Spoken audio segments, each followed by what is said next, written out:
Hello everyone. Hope you all are well and doing fine. I am Ashok Kanawala and with me Prashant Jain, our ED and CIO. Today is February 1, 2022 and we shall be discussing two special events that has happened today.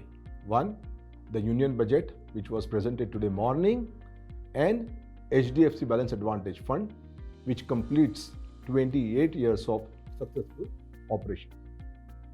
Prashant, your initial thoughts on the Union Budget presented today? Ashok, I think it was a remarkable budget and it maintains stability in taxation, continuity of policies, and a consistency in the economic approach. I think the key focus areas of the budget clearly are infrastructure, logistics, manufacturing, promoting ease of doing business, our Digital India, and Make in India program. The budget has not lost sight of the social objectives, of the social needs, especially of the COVID impacted households and also of the COVID impacted businesses. The revenue assumptions underlying the budget are conservative, and we feel that the fiscal deficit numbers should be easily met this time. Net, I think full marks to this budget. Good. Prashant, the second point, HDFC Balanced Advantage Fund, which completes 28 years of successful operation. I think in India you don't have such a long-serving fund. And what I understand that you have been the fund manager of this fund since inception. It started this journey with around, I think, 35 crores. And today the AUM is roughly around 43,000 crores. So first of all, my hearty congratulations to you. Thank you. And to the viewers, what is the track record of this fund? It has delivered CAGR of 18% per year. That means, in a simple terms, if you had invested 1 lakh rupee 28 years ago, it is worth more than 1 crore today. That is more than 100 times. So Prashant, the journey so far.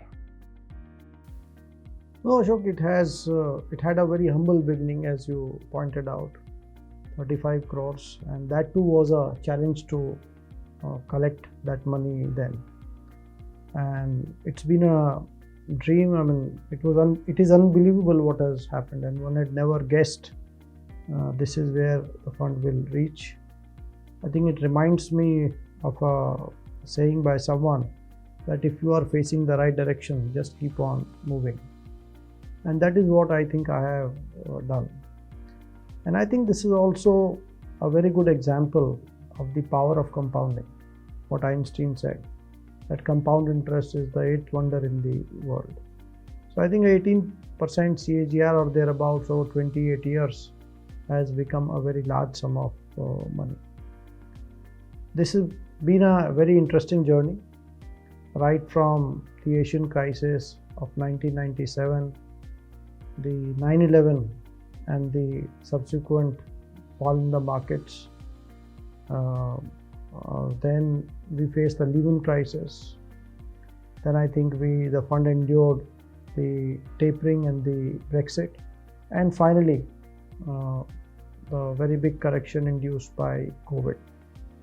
I think it's been a very interesting but a journey through ups and downs. But what I have tried to do consistently is to maintain focus on sustainability of the underlying businesses, and also keep a sharp eye on the valuations. The asset allocation between debt and equity has also been changed over time, but always with a medium to long-term view. There have been difficult years for the fund, like 2020 was a difficult year.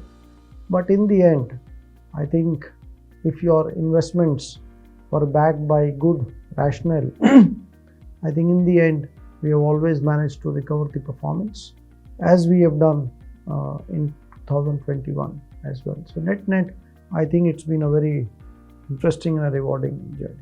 I'm sure. Prashant, HDFC Balanced Advantage Fund was earlier known as HDFC Prudence Fund. And I think in 2018, post SEBI reclassification, it was reclassified as a Balanced Advantage Fund.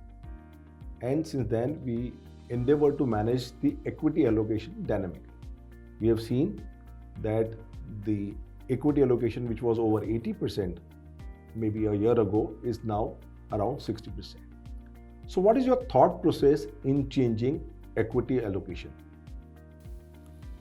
So Ashok, actually, even right from day one, this fund could invest in equities between 40 to 60%, and debt vice versa 60 to 40%. Of course, after it has become a balanced advantage fund, there is enhanced flexibility to the portfolio manager to vary debt and equity allocation. I think what one tries to do is something really simple.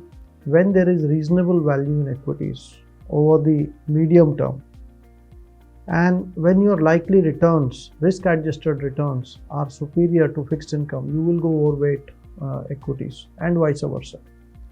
So low equity valuations, faster growth of earnings, and low interest rates, these are factors that support higher equity allocation and vice versa. So when markets corrected sharply almost 18 months back, then all the three came together because valuations were very attractive. India's market cap to GDP fell below 50%, which is deep value. Interest rates had fallen, were likely to fall more because central banks across the world were cutting interest rates. And the growth outlook was also improving whenever you come out of COVID. And it was because of the confluence of these three factors that we took equities allocation to an all-time high level of about 80%. I think that has played out extremely well. And as the markets have done exceedingly well, which was the expectation, driven by low interest rates and recovery, markets should recover. But over time, as markets have recovered and as valuations have become fair, and as the target returns of equities have moderated, there is no point, or there is less merit in taking that level of risk. And that's why we have dropped the equities allocation. Well said.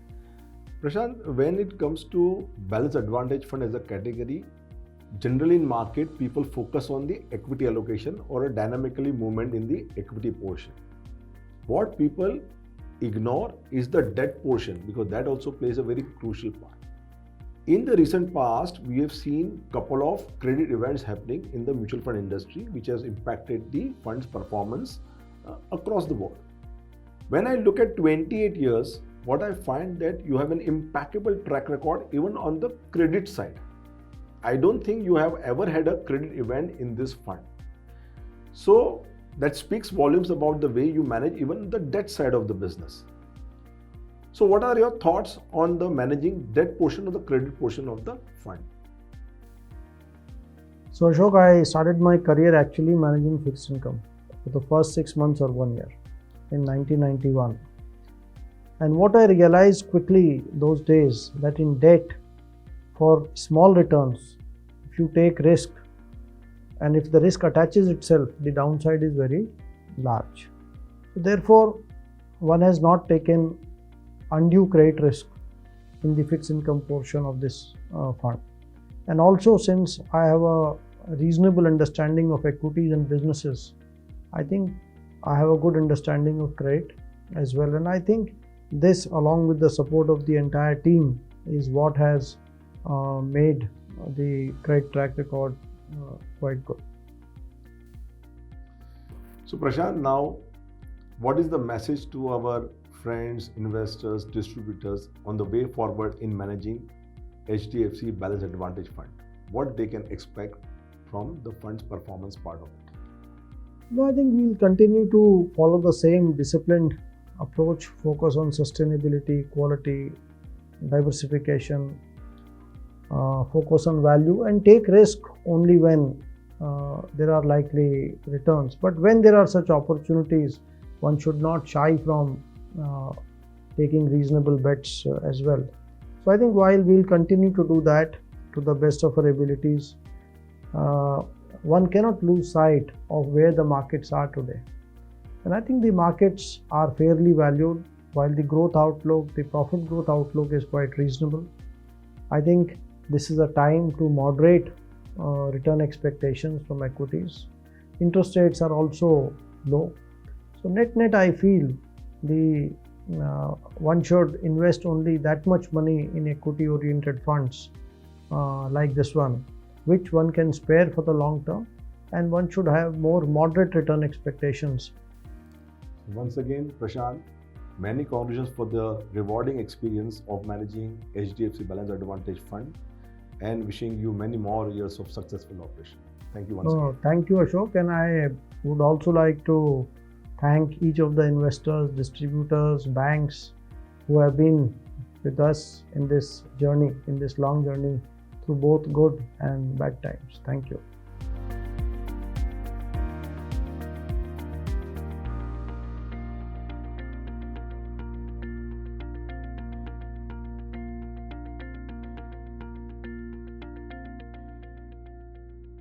Mutual fund investments are subject to market risks. Read all scheme-related documents carefully.